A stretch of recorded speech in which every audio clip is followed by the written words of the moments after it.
এইটাকে আপনাদেরকে নিশ্চিত করতে হবে। আমি একটি উদাহরণ আমার নিজের এলাকা থেকে দিতে চাই।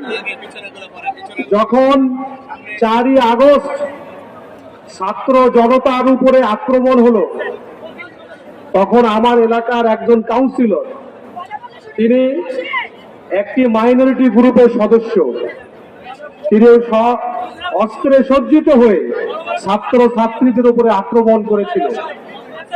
এর ফলে সেখানেই তিনি মৃত্যুবরণ করেন।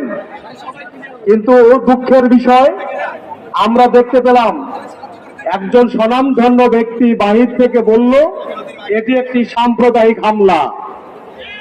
আমরা এটি তীব্র নিন্দা জানাই।